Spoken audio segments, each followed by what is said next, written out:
Welcome. I thought we would talk a little bit about meditation and what it is. Because many people are curious about meditation, or maybe you have practiced meditation for a while, but there are many ideas also about what it is. And maybe I can dispel some of your myths around what it is to practice meditation. My name is Markus Atmananda, and I've been practicing meditation for 20 years, approximately now. And I'm just going to very briefly tell you that I'm from a tradition that is called Vedanta, Advaita Vedanta tradition, the non-dual tradition. It's also referred to. But I thought I would just start to talk about a little bit what meditation is. Because many people think about meditation as another thing they're doing in their life. Like they're adding a skill of meditation. Like you go to a class and you learn karate or something else, you accumulate a skill. This is how you approach most things in life. But in meditation it's a bit different. Because instead of accumulating something, it's more of a peeling away. Because the meditation itself is just a looking. It's a looking without judging. That is the whole thing. And when you look without judge, things will fall away. Sounds super simple, right? There's just one thing that is usually in the way of this, and it's the construct that we call the ego, or the self-image. And this has its own agenda and its own ideas of what life should be and how you are happy or whatever it is. And it doesn't like really this peeling away part of it, because it feels like it goes in that. That it dies a little bit in that. And that is also true. The egoic part gets less space in meditation. And the part of you that is just being gets more space. And the beauty of this is that is a much more harmonious state. It is a much nicer state to be in.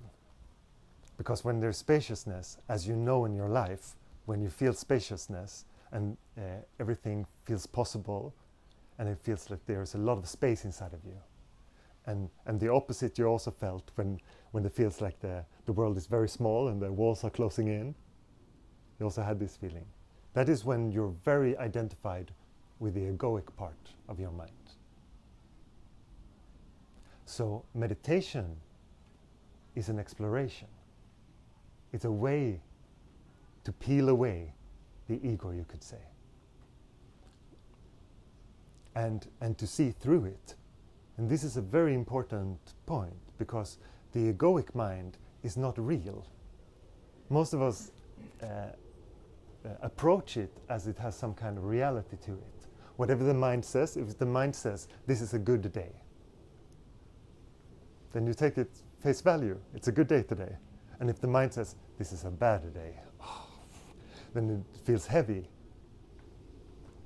But neither of those statements from the mind has any weight to them if they're not believed in. You have to believe that it is what the mind says when it says it's a good day, and whenever it says it's a bad day, it's a bad day. Without you believing in them, the thoughts are nothing. The egoic mind is nothing without your belief. So if you just stay and watch, you will see that the egoic mind has no power. And in the beginning, this can feel difficult, because it feels like the egoic mind is completely overpowering you. There's so many thoughts, so many things to control, so many emotions to solve, so many relationship problems to solve, or whatever it is. But it still operates under the same principle. If you believe the mind will control you. If you don't believe it, it has no control over you. And these are things that I would have like to heard when I first started meditation. Because otherwise you go into all other kinds of stuff. But these things are very important because they make a permanent change to the mind. Because if you stop believing everything the mind says, you start to create freedom. And that is not the kind of freedom that comes and goes. There's also many, many yoga and meditation practices that are very nice when you do them. And if you stop them, it feels like you go back to how you used to be. Do you notice this? You do some practices, you have your daily yoga routine, but if you stop it, it feels like you go back. The stress from before, the anxiety from before might come back again. But when we operate on the level of belief and believing the egoic mind, we can break this. And if it's broken, if you see through it, if you see that belief in your mind is what creates everything, if that belief is broken, then will always be your experience will always be more spacious.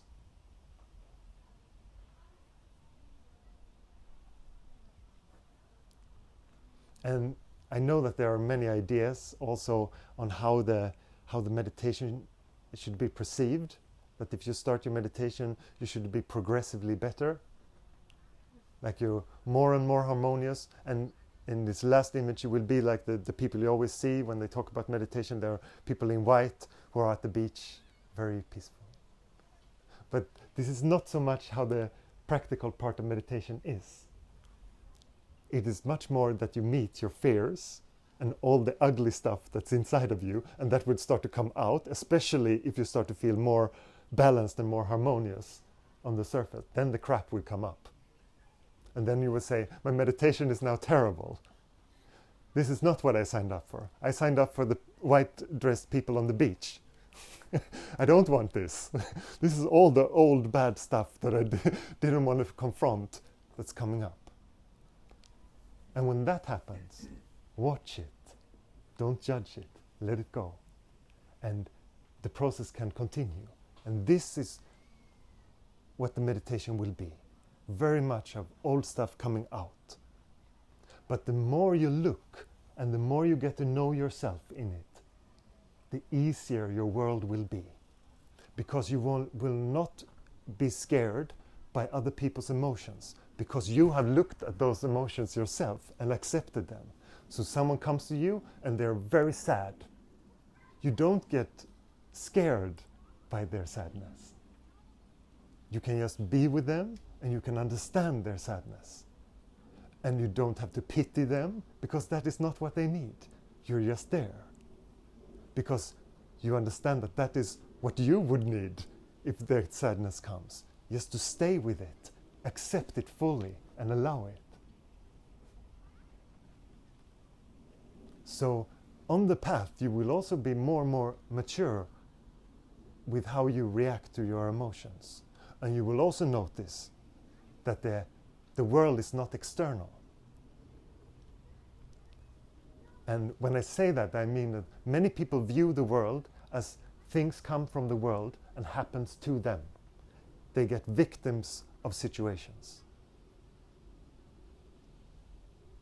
But the more you look inside, you will notice that you are more like a projector. Whatever the state that you feel, that is the state that you will see in others.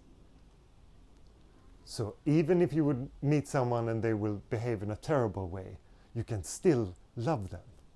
And you can still respond to them with love. And that love does not always have to be this, oh, you're so nice. Sometimes love is, stop. You're hurting people. You understand? This is real love. This is not the fussy kind of love.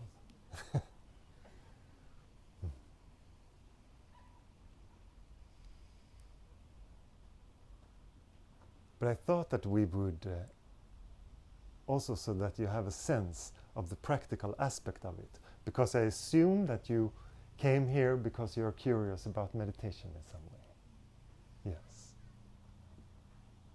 So I will do a very short guided meditation, and let's just see what happens. So just see it to it that you're comfortable.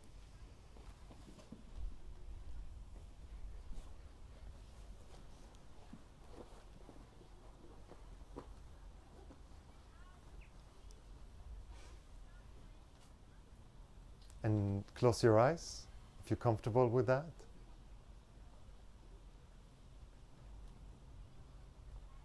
Just sense the body. The whole experience of it.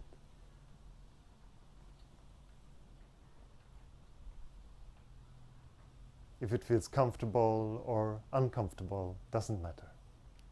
Just watch.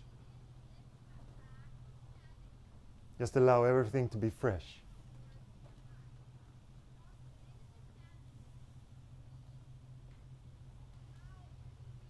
There's nothing you have to control or fix. Just allow the experience to be. Whatever emotional content there is, just allow it.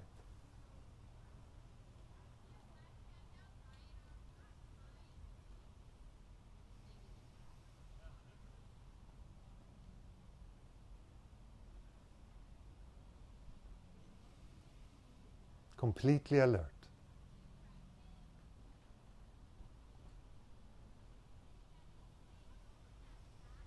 There's nothing you have to do with it.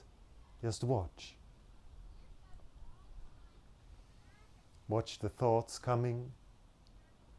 Stay for a while and go.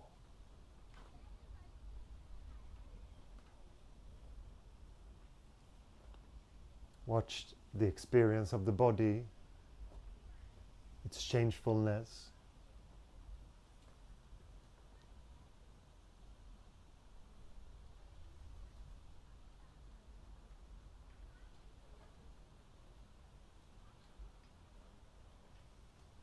And see that it's always in a flux, always changing.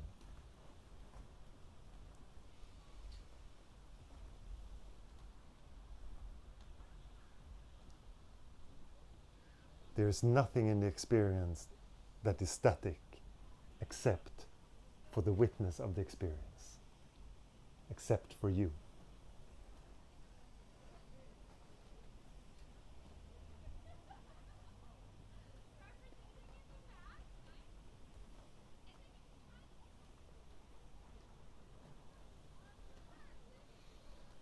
And it can feel like everything is slowing down.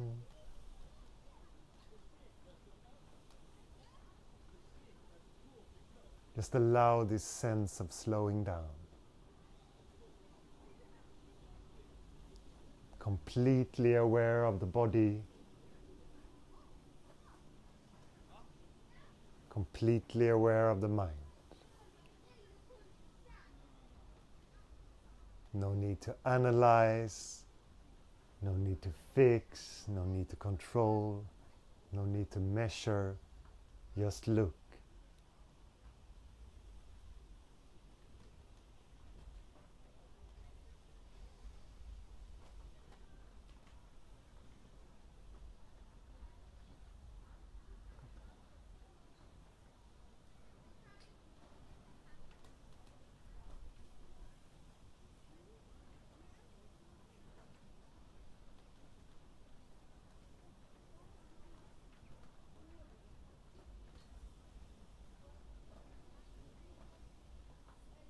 If you go with your thoughts, come back to looking at them.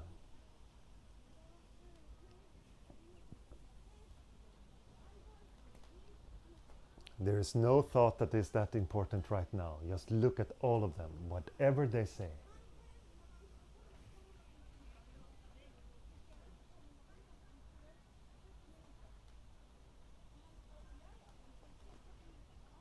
Even if the mind comes with the greatest of ideas or the scariest of thoughts, just look.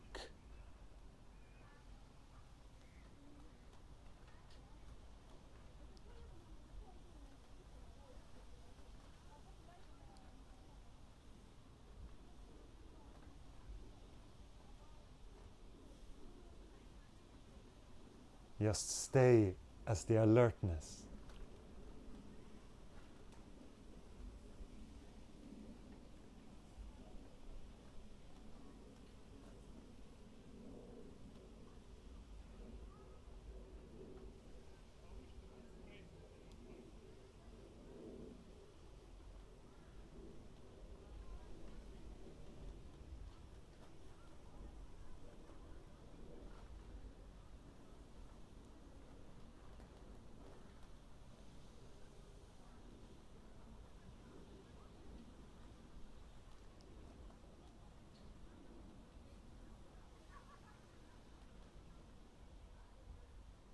might be a sense of great silence.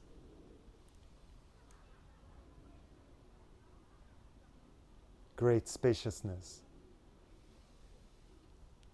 Just allow that. And see how everything moves in that.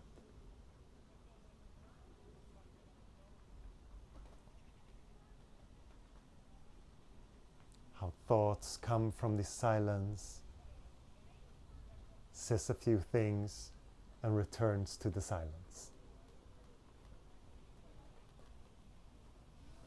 How the emotional content constantly change in this silence.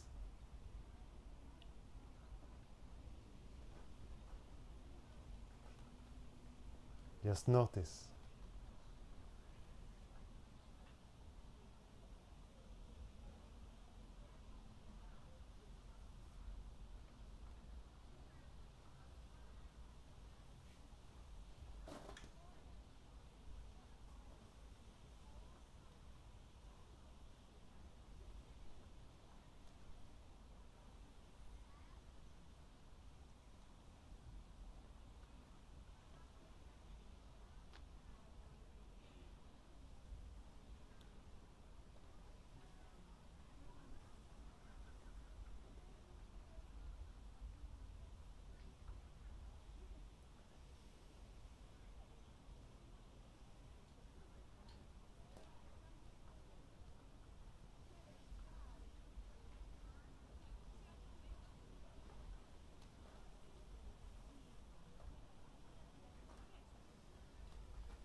If you start going with your mind, come back to watch the mind.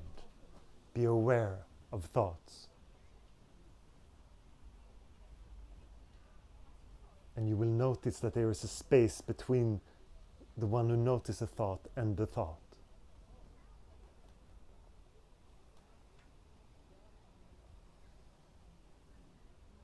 You can watch thinking.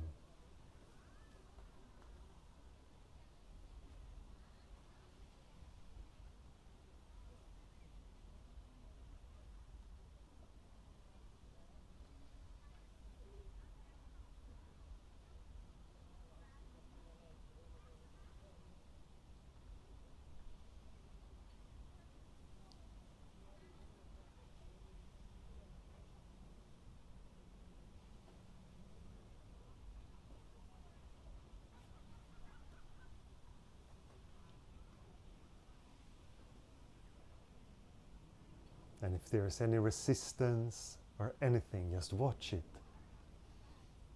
Whatever the mind does, watch.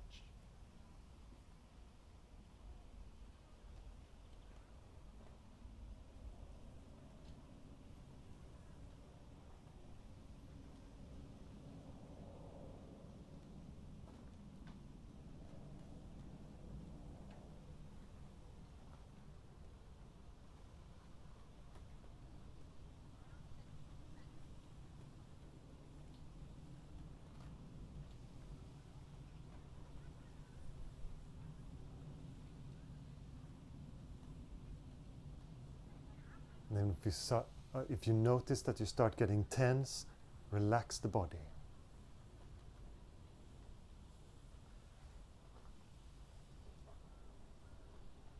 Some people, when they feel like they have to concentrate and be aware, they tense up. Relax the body.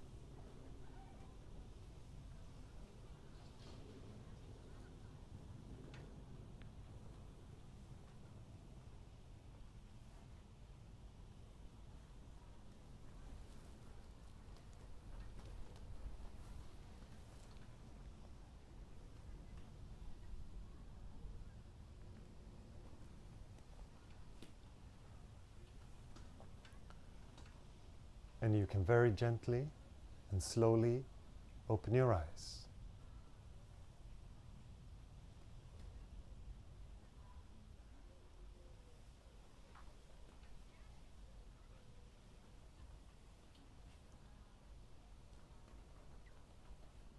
Could you sense the stillness that I was describing? Some kind of spaciousness and a possibility to watch your mind? Possible?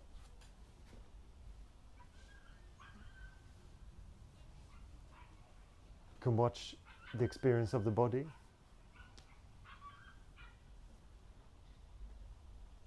This is a beautiful part of the human experience, that we can do this. We can also communicate it. Because this changes everything about our experience. We might think that we're somehow born into something that we are, and the personality and the kinks and the environment has made us into this very specific person, and that our ability of happiness or suffering is very connected to that somehow, but that is just not true. Because if you watch your mind, you start to notice that you can unidentify with it. You can stay detached to it. And that means that it no longer has an influence over you. Because this polarity that all the time the mind has, that is looking for pleasure and avoiding pain, this is just a game that the mind does. And if you don't participate, you don't have to go looking for pleasure all the time and avoiding pain. You can just allow the experience to be as it is. And this is just a much more stable place to be. Otherwise you're always in a flux, always in change.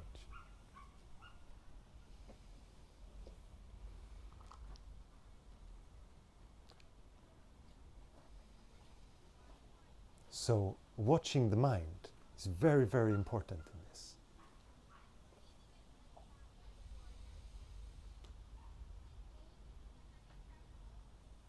And I also want to make you aware of the fact that now that you have open eyes and the mind goes a bit differently because it doesn't think that it is in meditation anymore, there's still the same principles.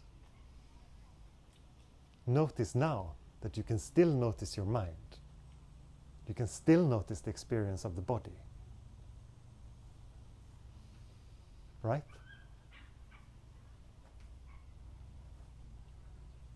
So it doesn't have to be a difference.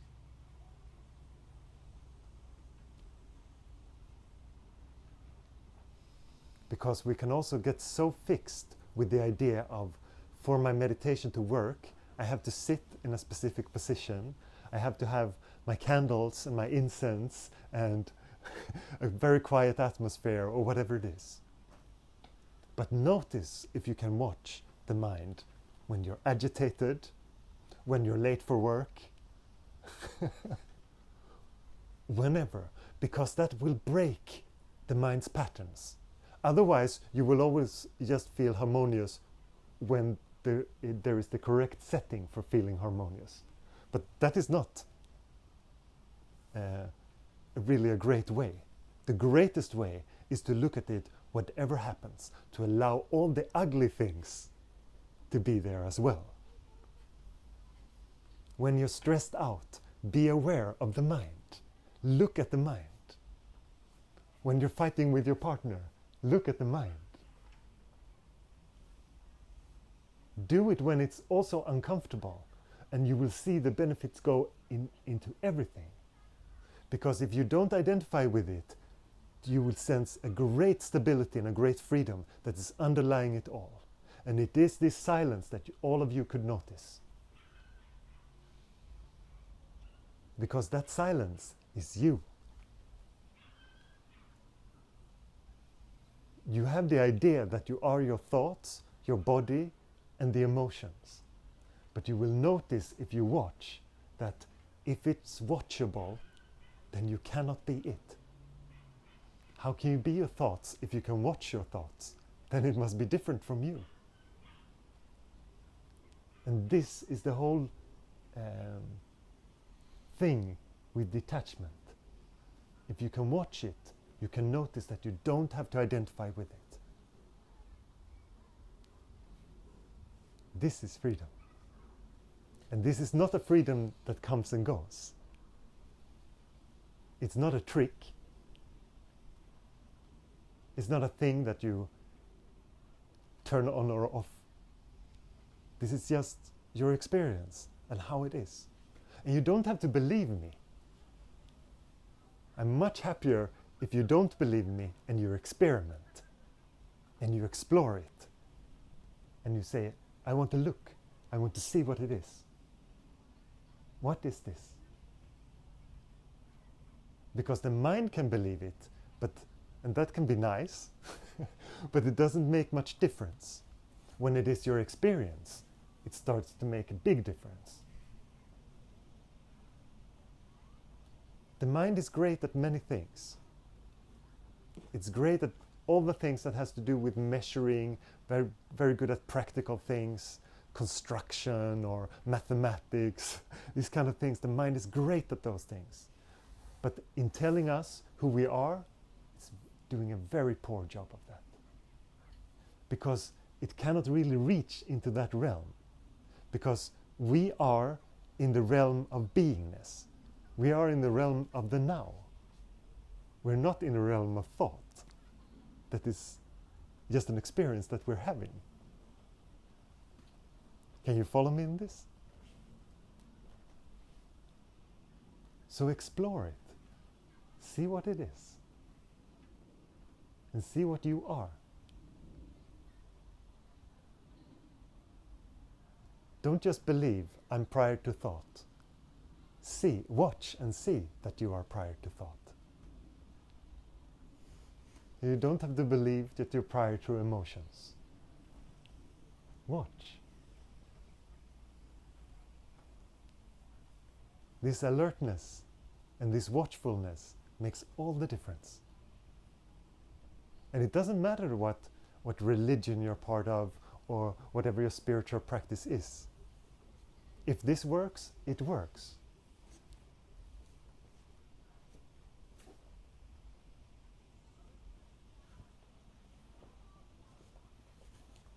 Good.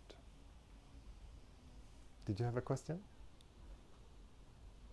I was thinking about the trap of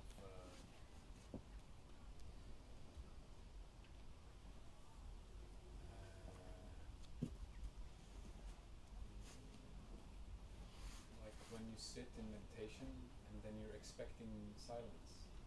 Yes. Or something. This is the most common thing that meditators do, is that they expect something to happen.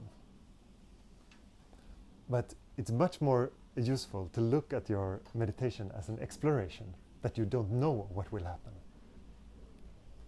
You just watch.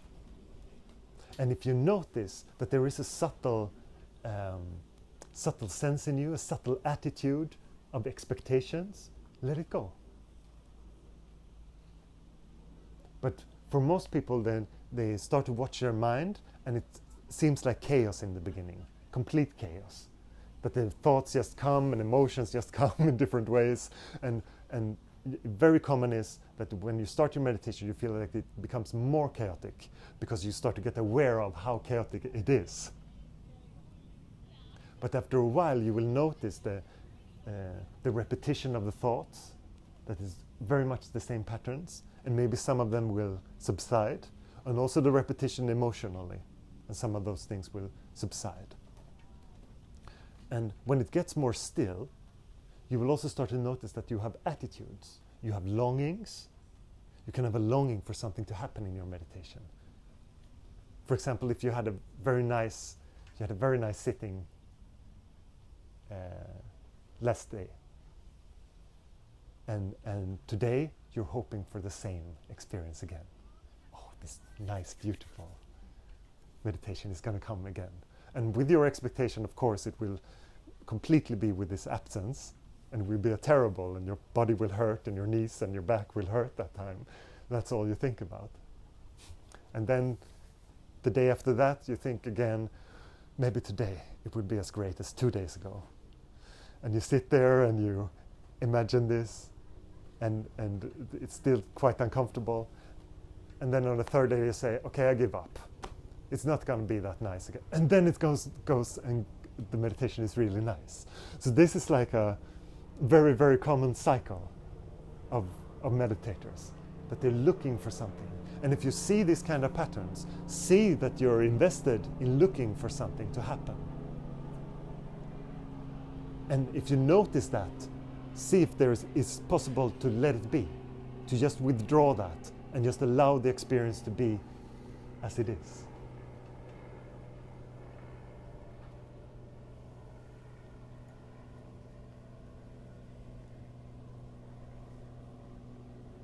We have very few minutes today. I was actually a bit hesitant coming here with just 45 minutes because I usually have a couple of hours.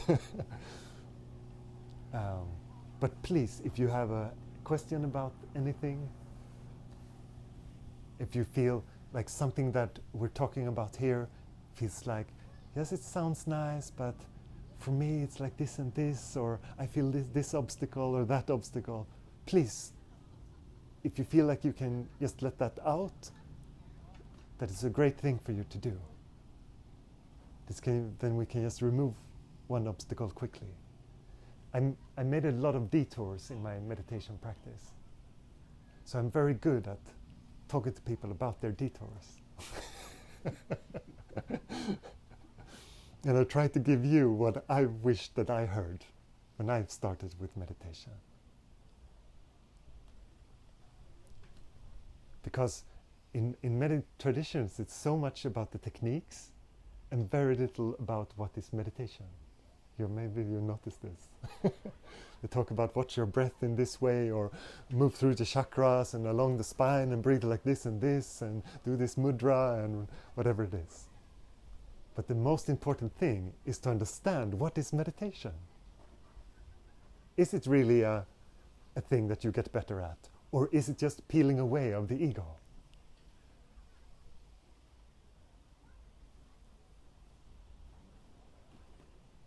So, meditation is, is like all the time. It doesn't have to be when you sit. And because I have seen myself when I go and sit that I expect something, this is now I'm doing the work towards enlightenment or something, and then it's like you say, it's crap. It's hard. Yes, because that is meditation that the mind likes. Yeah. The mind likes that kind of meditation, that it would be something to get in the end, that you would get some kind of final prize that the ego can hold up and say, I won. This is how the ego likes, but it's not like that.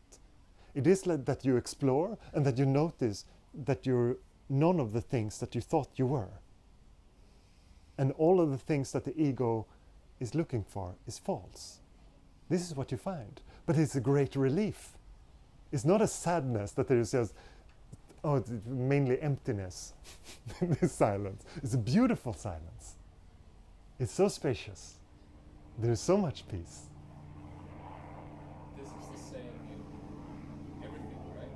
Like, if I go to work and I expect something from the work, or if I just go to work because I... Yes, you will approach your life differently if you start to see these things differently. There was a woman who came to me on the meditations, and after a year she said, there has been some kind of change. I don't really know it, what has happened, but my family has become much, much nicer. And this is how the meditation can feel like. It feels like the world becomes a nicer place. I'm much more enthusiastic about things or optimistic about things and people seem much more loving towards me. But if you change, your outlook will change. But you won't always notice it like that. You will say, the world has changed. But you are the world. And the more you explore, the more you understand that you are the center of it all. Whatever you think you are, you project that into the world. If you think you are free, you will see the freedom in other people, even though they say, I am chained. And you will say, no, no, no, but you are free. And you can explain to them how they are free, because you see it. This is the beauty of it. And people talk in these times of when we're voting in Sweden, people talk about politics and changing the world in different ways. But look inside and you will change the world. The world will be perceived as a completely different if you look. All you have to do is look. No fixing, no controlling, not getting better, you can forget about all those things. Just look, see what it is, and be very, very truthful. Be truthful with the experience. No one can check you. So you have to be very truthful. Is this what my inner story, is it really true? If you say that I'm a victim of this and that because of those people or because of those situations, is that really true? Or do you dare to look truthfully? Because the meditation will become a mirror for you. And you will see this silence, and you will see that there is a person that wants to be the silence, that wants to take credit for the silence, and all this. This is just the ego playing.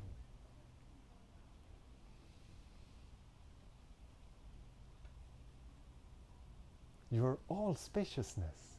You're all this silence. And no one knows what is going to happen. There is just this present moment. The future has not come yet. Even though how many ideas you might have of the future, you cannot see exactly what is going to happen. It will unfold in some way. And the past is already gone. And this is not a tragedy that it is like that. It feels like for the mind, it feels like there's a very small area to operate from. This is now. But that is everything. It is so spacious. And if there is love of the now and an acceptance of it, you can allow anything. Any thought, no matter how dark, can be able to come through the now. And it can come, stay for a while, and go. And it says nothing about you.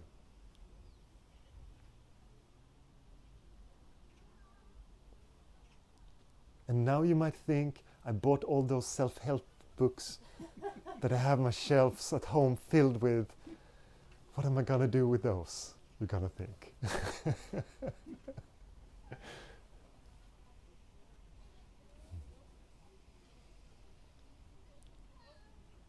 Meditation is very, very simple.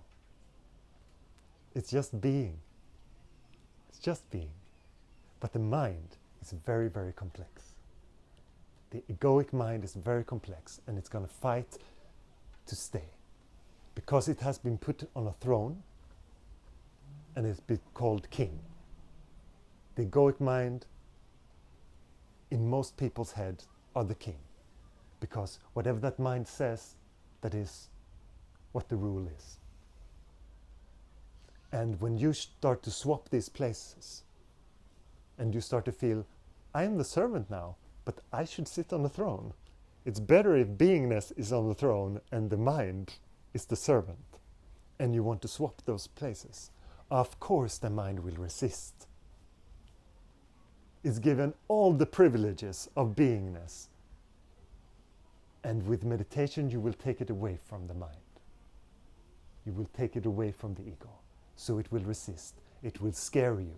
It will scare you with thoughts of loneliness, death, and going insane. That is the most common ones. But be aware of this. That is just mind that says, if you continue this, you will be alone. No one will understand you anymore. Or you will be insane. No one thinks like that. There is only the now. That is crazy. You can't tell your boss, there is no tomorrow, there's just the now. The mind will say these things. But see what it is in practice. Watch it. Watch the mind. And don't be afraid of the stillness. I know that the stillness can feel scary. They can just feel like there's so much spaciousness and the thoughts are just going freely somehow. But see if you can stay, because it will stabilize you, because you will be with something that is permanent. You will be with something that you already are, actually. Watch that.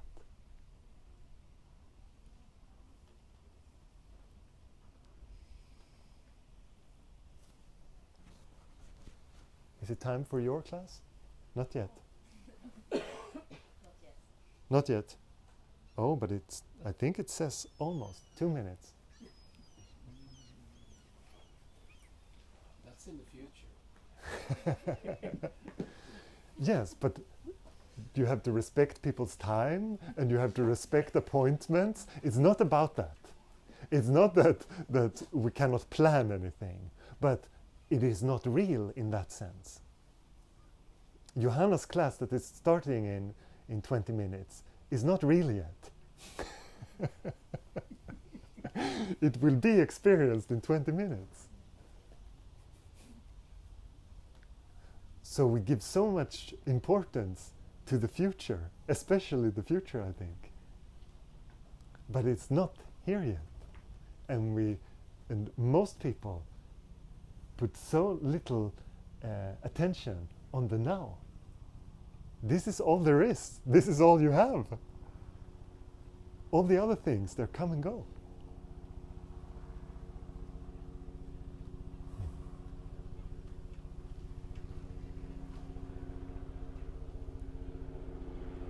I know that this is just, it becomes very, very short, this, and it's just a little tease, but and if you want to come in the future and listen to more of these things, I hold a course at Yoga Kendra on Friskgatan, and I also have other things. My name is Markus Atmananda, and if you Google me, you will find more things about me.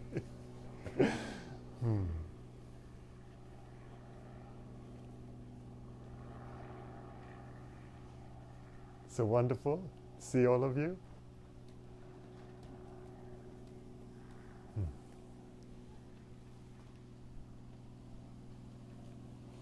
Thank you for coming. Thank you. Thank you.